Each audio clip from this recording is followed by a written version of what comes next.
জন্য আলাদা ব্যবস্থা রেখেছি। তো দর্শক, আপনাদেরকে আর অপেক্ষা রাখবো না, আমাদের এবারের উন্নয়নের জোয়ার নিয়ে, নগর উন্নয়নের জোয়ার নিয়ে স্ট্যান্ড আপ কমেডি। ঢাকা শহরের সবচেয়ে কমন দৃশ্য হচ্ছে রাস্তাঘাটে খোরাখুরি। এ বিষয়ে প্রথমে একটি মজার অবজারভেশন। আমার কাজের বুয়া দৌড়ে এসে বললো যে ভাইজান সর্বনাশ হয়ে গেছে। যে কি হয়েছে? যে ঢাকার সবচেয়ে বড় লোক যিনি, উনি মারা গেছেন। কিসব আজে বাজে কথা বলছিস? কে তোকে বললো? যে না ভাইজান, মালিবাগ থেকে যত দূর দেখা যায় অত বড় গর্ত করা। তোর আর কি দোষ? আমি নিজেই মাঝে মাঝে কনফিউজড হয়ে যাই যখন দেখি রাস্তায় কোথাও গর্ত করা হচ্ছে আর কয়েকশো লোক উপর হয়ে কি জন্য দেখছে।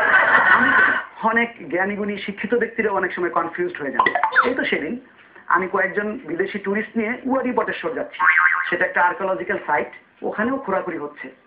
বনানী থেকে গুলশান হয়ে বাড়িধারা হয়ে যেই বিশ্ব রোডে নেমেছি, ঠিক তখনই দেখি এয়ার কন্ডিশন গাড়ির কাঁচ খুলে আমার সব টুরিস্টরা সাটাসাট ছবি তুলছেন।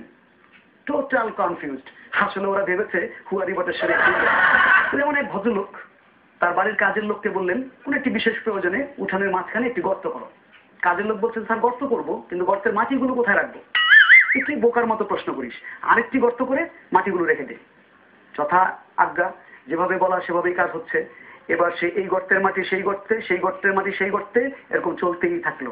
জানি না ঢাকা সিটি কর্পোরেশনও একইভাবে তাদের মাটির গর্ত ফিল আপ করে। ঢাকা সিটি কর্পোরেশনের একজন কর্মকর্তা হাসপাতালে ভর্তি হয়েছেন, তার পেটের আলসার অপারেশন করতে হবে।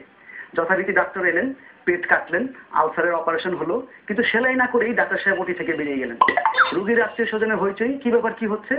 ডাক্তার সাহেব বললেন দেখুন, আমরা ইদানিং সিটি কর্পোরেশনের প্রথা ফলো করছি, যে ডাক্তার পেট কাটবে অন্য ডাক্তার সেলাই করবে। ঢাকার যে রাস্তায় রাস্তা খোঁড়া হয় সে রাস্তায় রোড অ্যাক্সিডেন্টের রেশিও একেবারে জিরোতে নেমে আসে। এর কারণ কি জানেন? রাস্তা খোঁড়াখুড়ির কারণে তীব্র যানজট, আর যানজটে গাড়িগুলোর ধীর গতি।